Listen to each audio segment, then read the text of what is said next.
उन्नाव में 150 साल पुराना गंगा पुल अब पिकनिक स्पॉट बनकर तैयार होगा। आपको बता दें, जर्जर होने के कारण बंद पड़े पुराने गंगा पुल को लेकर निगम कानपुर पिकनिक स्पॉट के रूप में विकसित करेगा।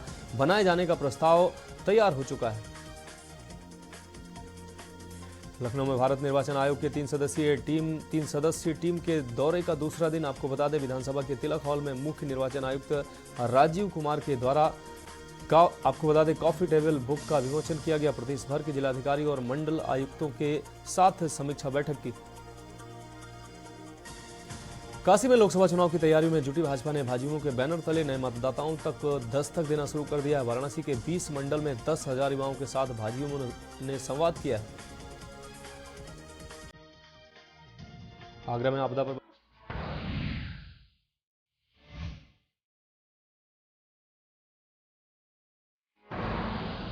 आप देख रहे हैं के न्यूज, खबरों का सारथी। उत्तराखंड विधानसभा अनिश्चितकाल के लिए स्थगित। 5 दिन का बजट सत्र 4 दिन में समाप्त। विपक्ष का आरोप, सरकार ने बजट पर चर्चा के लिए नहीं दिया मौका। बीजेपी अध्यक्ष जेपी नड्डा का कल उत्तराखंड दौरा। लोकसभा चुनाव की तैयारियों पर करेंगे मंथन। देहरादून में प्रबुद्धजन सम्मेलन, हल्द्वानी में कुमाऊं क्लस्टर सम्मेलन में करेंगे शिरकत। हल्द्वानी हिंसा में 5 महिला दंगाई गिरफ्तार। उत्तराखंड पुलिस ने अब तक 89 उपद्रवी किए अरेस्ट। एसएसपी बोले, सीसीटीवी और वीडियो फुटेज के आधार पर गिरफ्तारी। डोईवाला में ग्रामीणों के प्रदर्शन पर एक्शन में प्रशासन। ग्रामीणों को दिया जल्द निर्माण का आश्वासन। ग्रामीण बोले, जब तक सड़क नहीं तब तक चलेगा आंदोलन। नैनीताल में तिब्बती समुदाय ने चीन के खिलाफ बुलंद की आवाज। चीन द्वारा तिब्बत की नदियों पर बांध बनाने का विरोध। चीन की खेल में कैद तिब्बतियों की छोड़ने की मांग। रेस कोर्स कॉलोनी में नाबालिग की आई पोस्टमार्टम रिपोर्ट में आत्महत्या के बाद परिवार की तहरीर पर बाल श्रम की धाराओं में मुकदमा दर्ज। आप देख रहे हैं के न्यूज, खबरों का सारथी। नमस्कार, मैं हूं आपके साथ अवंतिका अवस्थी और हम बात करेंगे उत्तराखंड की खबरों पर। खबर आपको बता देते हैं राजधानी देहरादून से, जहां पर आज मुख्यमंत्री पुष्कर सिंह धामी के कार्यक्रम के बारे में आपको बता दें। सुबह 9:30 बजे से 10:15 पर शासकीय कार्य करेंगे मुख्यमंत्री। तो वहीं 10:30 बजे नियुक्ति पत्र वितरण का कार्यक्रम है। डिप्टी जेलरों, बंदी रक्षकों को नियुक्ति पत्र वितरित करेंगे मुख्यमंत्री पुष्कर सिंह धामी। खबर राजधानी देहरादून से बता दें, जहां पर मुख्यमंत्री पुष्कर सिंह धामी के आज के कार्यक्रम के बारे में आपको बता रहे हैं, जहां सुबह 9:30 बजे से 10:15 तक शासकीय कार्य करेंगे मुख्यमंत्री। तो वहीं 10:30 बजे नियुक्ति पत्र वितरण कार्यक्रम करेंगे मुख्यमंत्री। आपको बता दें कि डिप्टी जेलरों, बंदी रक्षकों को आज नियुक्ति पत्र वितरित करेंगे मुख्यमंत्री पुष्कर सिंह धामी। मुख्यमंत्री पुष्कर सिंह धामी के आज के कार्यक्रम के बारे में आपको बता देते हैं, जहां पर सुबह 9:30 बजे से 10:15 तक शासकीय कार्य करेंगे मुख्यमंत्री पुष्कर सिंह धामी। 10:30 बजे नियुक्ति पत्र वितरण का कार्यक्रम है और आज डिप्टी जेलरों, बंदी रक्षकों को नियुक्ति पत्र वितरित करेंगे मुख्यमंत्री। आपको बता दें कि मुख्यमंत्री पुष्कर सिंह धामी के आज के कार्यक्रम के बारे में, जहां पर सुबह 9:30 बजे से 10:15 तक मुख्यमंत्री शासकीय कार्य करेंगे और उसके बाद मुख्यमंत्री लगभग 10:30 बजे के आसपास नियुक्ति पत्र वितरित करेंगे। डिप्टी जेलरों, बंदी रक्षकों को आज सुबह 10:30 बजे नियुक्ति पत्र वितरित करेंगे मुख्यमंत्री पुष्कर सिंह धामी।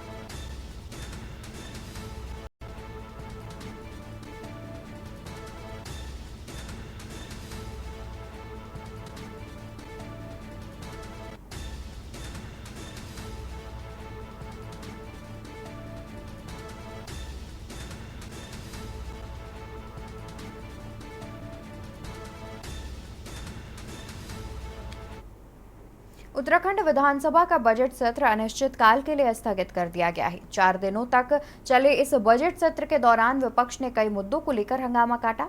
तो वहीं विपक्ष के हंगामे के बीच विधानसभा में सरकार ने वर्ष 2024-25 के लिए उत्तराखंड का बजट भी पास करा दिया। पिछले साल के मुकाबले इस बार बजट में 15% की वृद्धि की गई है। वहीं धामी सरकार ने सत्र में गिरोहबंद समाज विरोधी क्रियाकलाप निवारण विधेयक भी विधानसभा से पास करा दिया है। इसके तहत आईटी एक्ट और उत्तराखंड चिट फंड अधिनियम जैसे करीब 14 कानून गैंगस्टर के दायरे में आएंगे।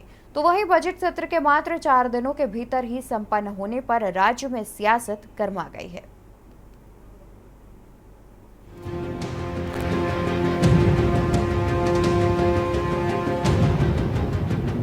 उत्तराखंड विधानसभा का बजट सत्र अनिश्चित काल के लिए स्थगित कर दिया गया है। सत्र में विपक्ष ने कई मुद्दों को लेकर हंगामा किया। वहीं विधानसभा में धामी सरकार ने उत्तराखंड संशोधन विधेयक को ध्वनिमत के साथ पारित करा लिया।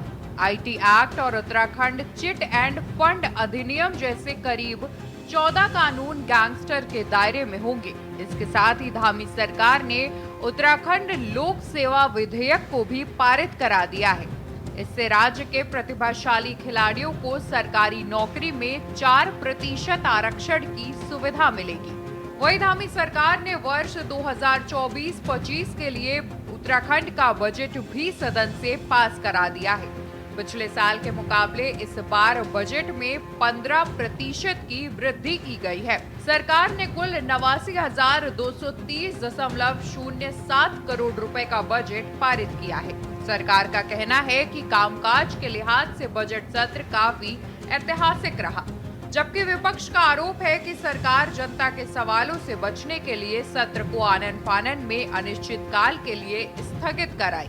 कारगर निर्णय हुआ है और मेरा मानना है कि जो लंबे समय से खिलाड़ियों की एक भावना थी, उनके अभिभावकों की एक भावना थी कि आखिरकार हमारे बच्चे जब मेडल लेकर आएंगे, चाहे वो राष्ट्रीय स्तर पर लेकर आए चाहे अंतर्राष्ट्रीय स्तर पर लेकर आए, तो उनके भविष्य को आने वाले समय में कैसे सुरक्षित रखा जाए। में भाजपा की प्रचंड बहुमत की सरकार आई है, तब से सत्र चले ही कितने दिन हैं, गिनती के दिन सत्र चलते हैं और जितने दिन सरकार सत्र चलाने की बात करती है उससे पहले ही जो अपना थैला पैक करके निकल जाती है। तो जनता के मुद्दे सदन में उठ नहीं पाते, उन पर चर्चा से सरकार भागती है, क्योंकि सरकार की जो है तैयारी नहीं रहती, क्योंकि जनहित के कोई काम किए नहीं है। तो सरकार जो है कम दिन का बजट सत्र हो या अन्य सत्र हो, उसको करके केवल खाना पूर्ति कर रही है। आपको बता दें कि विपक्ष की ओर से सदन की कार्यवाही को 2 सप्ताह तक चलाने की मांग की गई थी।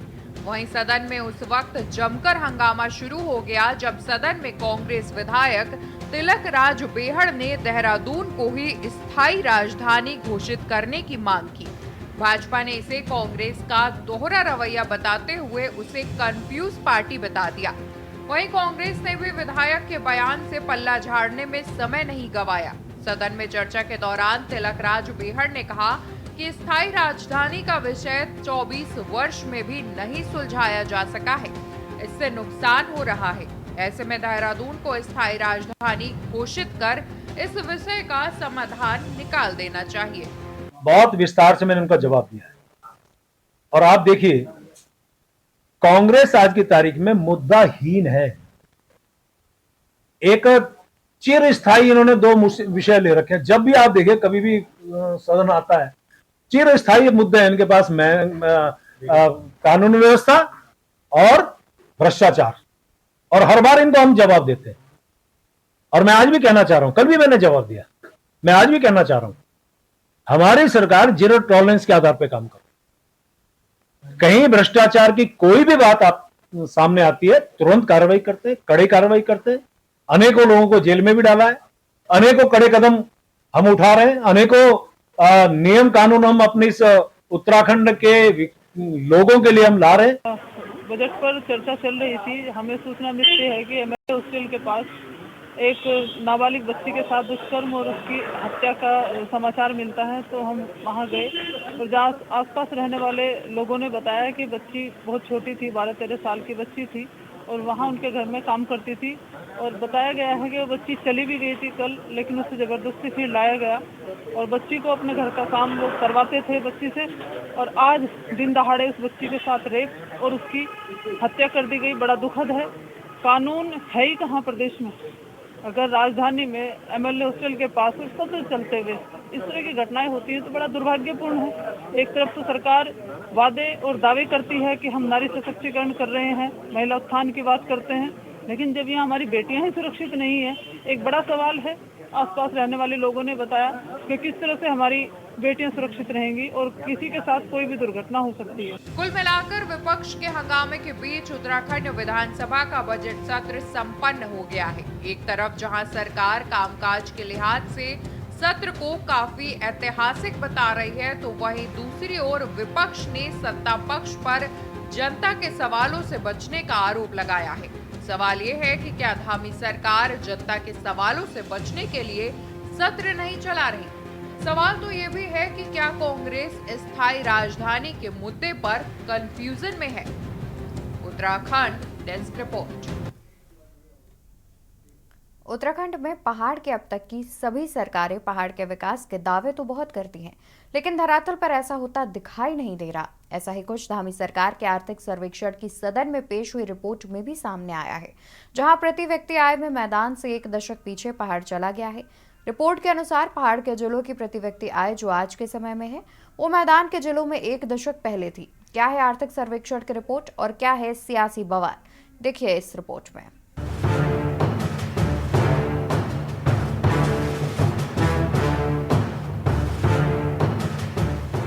देवभूमि उत्तराखंड में पिछले 1 साल के दौरान प्रदेश की आर्थिक विकास दर में बढ़ोतरी हुई है, तो वहीं बेरोजगारी दर में भी गिरावट आई है। साथ ही राज्य के 9.17 लाख लोग बहुआयामी गरीबी से बाहर निकले हैं। ये खुलासा 2023-24 के आर्थिक सर्वेक्षण से हुआ है। इस अवधि में बेरोजगारी दर में भी गिरावट दर्ज की गई है। धामी सरकार ने विधानसभा के पटल पर ये रिपोर्ट रखी। रिपोर्ट के मुताबिक उत्तराखंड राज्य की आर्थिक विकास दर 2023-24 में 58% होने का अनुमान है। इसके साथ ही राज्य की प्रति व्यक्ति आय में 12.64% बढ़ोतरी की भी संभावना जताई गई है। रिपोर्ट के मुताबिक राज्य में उद्योग 5 गुना जबकि निवेश 20 और नौकरियां 8 गुना तक बढ़ी हैं। रिपोर्ट के मुताबिक राज्य की बेरोजगारी दर घटकर 4.9% हुई है। पिछले वर्ष राज्य की बेरोजगारी दर 4.8% थी, जो अब घटकर 4.9% रह गई है। वहीं आर्थिक सर्वेक्षण की रिपोर्ट के बाद पक्ष विपक्ष के आरोप प्रत्यारोप शुरू हो गए हैं। देखिए, आर्थिक सर्वेक्षण हो चाहे कर्ज का बोझ हो, ये सब खुली किताब की तरह सदन में प्रस्तुत है। कर्ज का बोझ बढ़ रहा है। 2017 तक 35,000 करोड़ का कर्ज राज्य को था। अब यह कर्ज बढ़कर 1.5 लाख 2022 तक था और मैं समझता हूँ कि कर्ज और आगे बढ़ने जा रहा है, जो इस प्रदेश के लिए बहुत चिंतनीय भी है और डबल इंजन की सरकार है। लेकिन कोई भारत सरकार द्वारा कोई स्पेशल पैकेज नहीं दिया जा रहा है। निश्चित रूप से उत्तराखंड राज्य का जो जिसे कहा जाए चहुमुखी विकास है वो निरंतर हो रहा है।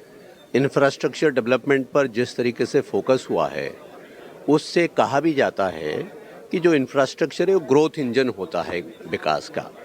तो जिस प्रकार से road connectivity, air connectivity, quality of roads, उससे टूरिज्म सेक्टर को सपोर्ट मिली, उसमें इन्वेस्टर्स को सपोर्ट मिली और यही सब तमाम सारे कारण हैं जो प्रोएक्टिव पॉलिसी इंटरवेंशन गवर्नमेंट के लेवल पर निरंतर हो रहा है, उसी की वजह से यहाँ के विकास दर में भी तेजी आ रही है। पहाड़ चला गया है। रिपोर्ट के अनुसार पहाड़ के जिलों की प्रति व्यक्ति आय जो आज के समय है वो मैदान के जिलों में 1 दशक पहले थी। पहाड़ के जनपदों की बात करें तो उत्तरकाशी, चमोली, टिहरी, पौड़ी, पिथौरागढ़, अल्मोड़ा, चंपावत की प्रति व्यक्ति आय वर्ष 2020-21 में 1 लाख के आसपास थी, जबकि देहरादून और हरिद्वार के प्रति व्यक्ति आय साल 2011-12 में इससे भी ज्यादा थी। हरिद्वार में तो 1 दशक पहले भी पहाड़ के इन जिलों की मौजूदा से ज्यादा प्रति व्यक्ति आय थी। रुद्रप्रयाग और बागेश्वर आज भी ऐसे जिले हैं जिनकी प्रति व्यक्ति आय अभी तक 1 लाख भी नहीं पहुंच पाई है। आर्थिक सर्वेक्षण की रिपोर्ट बताती है कि उत्तराखंड में सबसे ज्यादा प्रति व्यक्ति आय वाला जिला हरिद्वार है। देखिए क्या है कि एक तो पहाड़ से लगातार पलायन हो रहा है, और ये मैंने पहले भी कहा था कि इसको कैटेगराइज करना चाहिए। जो भी हम आर्थिक उन्नति की अगर हम बात करते हैं तो ये हमारे जिलावार हमको इसको मॉनिटर करना चाहिए। होता क्या, सबसे अधिक हरिद्वार की क्यों आती है, पर कैपिटल इनकम हरिद्वार सबसे अधिक है। आखिर क्यों आती है? क्योंकि वो सिडकुल है। उसमें रुद्रपुर की क्यों आती है, गाजीपुर क्यों आती है? क्योंकि वो सिडकुल है। तो जहाँ ये इंडस्ट्रियल एरिया है, यहाँ पर आर्थिक हमारे जो पर कैपिटल इनकम है ये बढ़कर आती है। सरकार सचमुच में इस पर ध्यान दे तो घर और गांव में इस बात का चिंतन मनन सरकार और जनप्रतिनिधियों को करना चाहिए कि गांव में बैठे हुए व्यक्ति को रोजगार और स्वरोजगार से कैसे जोड़ेंगे। वहां की जो ज्वलंत समस्याएं, उनका समाधान सचेतन ढंग से संज्ञान लेना चाहिए और उस पर कार्रवाई करनी चाहिए। जब हम रोजगार और स्वरोजगार को गांव घर तक पहुंचाएंगे तो निश्चित तौर पे लोगों की आमदनी में वृद्धि होगी। सर्वेक्षण को आप देखें तो पिछले जो हमारे 24 साल है तो उत्तराखंड ने निश्चित रूप से काफ़ी तरक्की की है। उस समय हमारा क्या रेवेन्यू कितना आता था, 300-400 करोड़ भी नहीं था। आज हज़ारों करोड़, 12-13 हज़ार करोड़ तक नहीं टैक्स रेवेन्यू हो गया है। इसी तरह उस समय प्रति व्यक्ति आय क्या थी, आज क्या है, 2 लाख 2.5 लाख से ऊपर चली गई है। वो राज्य का जो था इकोनॉमी थी वो आज कई हज़ार करोड़ की चली गई है। निश्चित रूप से काफ़ी बड़ा हर क्षेत्र में तरक्की हुई है, लेकिन कुछ चीज़ों में जो कि हम यही करके तो मेरे ख्याल से संतोष करना या वो उचित नहीं होगा। कुल मिलाकर आर्थिक सर्वेक्षण की रिपोर्ट ने पहाड़ प्रदेश उत्तराखंड में पहाड़ की अब तक की सभी सरकारों के पहाड़ के विकास के दावों की पोल खोल दी है। सदन में पेश हुई रिपोर्ट में सामने आया है कि जहां प्रति व्यक्ति आय में मैदान से 1 दशक पीछे पहाड़ चला गया है, तो वहीं पहाड़ों से पलायन भी लगातार जारी है। सवाल ये है कि बिना पहाड़ के विकास आखिर प्रदेश का ये कैसा विकास हो रहा है। Uttarakhand desk report. तो खबर आपको नैनीताल से बता देते हैं, जहां पर भवाली हल्द्वानी सड़क में भूमिधार के समीप हुए सड़क हादसे में बाइक सवार 2 युवकों की संकरे पुल से 60 फीट नीचे खाई में गिरने से मौत हो गई। सूचना पर मौके पर पुलिस ने स्थानीय लोगों की मदद से पुल के नीचे गिर दोनों युवकों को बाहर निकालकर 108 से नजदीकी सामुदायिक स्वास्थ्य केंद्र पहुंचाया, जहां जांच के बाद डॉक्टरों ने उन्हें मृत घोषित कर दिया। जानकारी के मुताबिक अल्मोड़ा जिले के रहने वाले 2 युवक जो हल्द्वानी की तरफ जा रहे थे, तभी भवाली हल्द्वानी रोड में भूमिधार के समीप संकरे पुल पर सामने से आ रही बस से बचने में उनकी मोटरसाइकिल अनियंत्रित होकर 60 फीट नीचे जा गिरी, जिसके चलते दोनों को गंभीर चोट लगने से मौके पर ही मौत हो गई है। पुलिस ने दोनों युवकों के शवों का पंचनामा भरकर मोर्चरी में रखवाकर परिजनों को सूचित कर दिया है। आज दोपहर में करीब 2:18 बजे सूचना प्राप्त हुई थी 112 के माध्यम से कि खूपी डाट के पास में एक वाहन दुर्घटनाग्रस्त हुआ है, मोटरसाइकिल है। तो उस सूचना पर चौकी इंचार्ज जूली कोट और भवाली थाने का फोर्स और मैं एसओ यहाँ पर मौके पर पहुँचे हैं। तो इसमें 2 मोटरसाइकिल सवार जो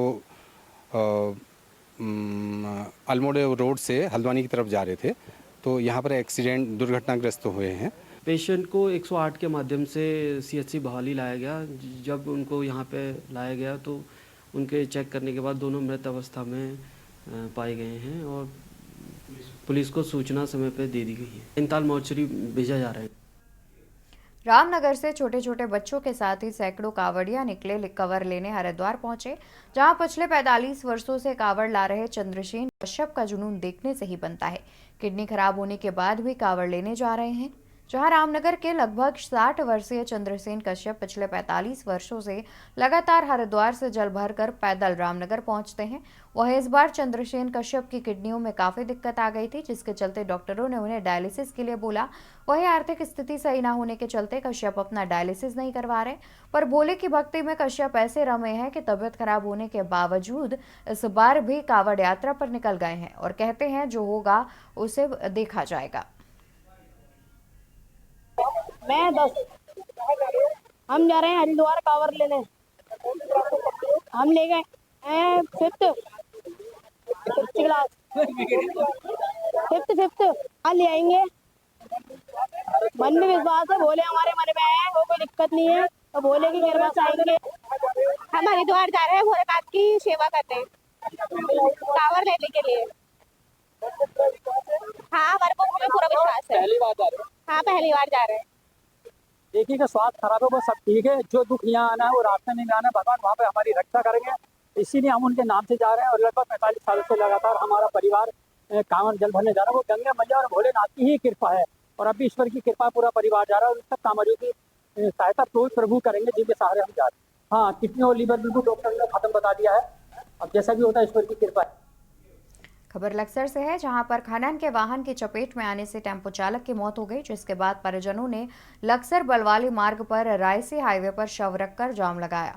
साथ ही मुआवजे की मांग की। पुलिस अधिकारियों के समझाने के बाद परिजन हाईवे से हटे।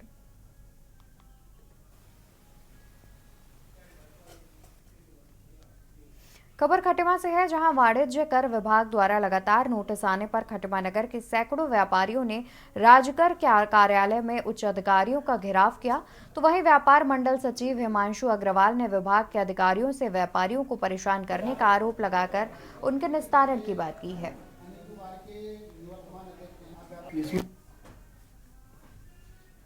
व्यापारियों को द्वारा दिया गया था, इसमें इसके अंतर्गत व्यापारियों को ये कहा गया था कि जो आप आईटीसी से इनपुट ले रहे हैं वो इनपुट ना लेकर के आप कैश में उसको जमा करिए या अन्य माध्यम से उसको टैक्स जमा करिए।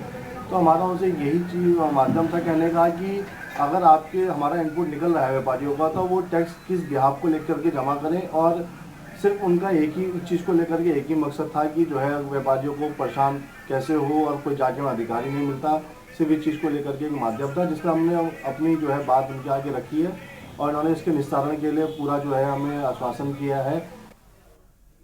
खबर देहरादून से है, जहां आरटीआई एक्टिविस्ट विजयवर्धन दंडरियाल ने एक आरटीआई के माध्यम से आरटीओ सुनील शर्मा पर आरोप लगाया।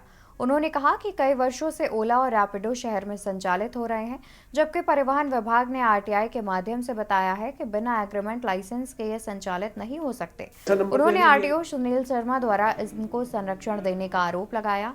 कहा कि उन्होंने अपने पद का दुरुपयोग किया है, जिससे उनको पद से हटाया जाना चाहिए। साथ ही सीबीआई जांच की भी मांग की है।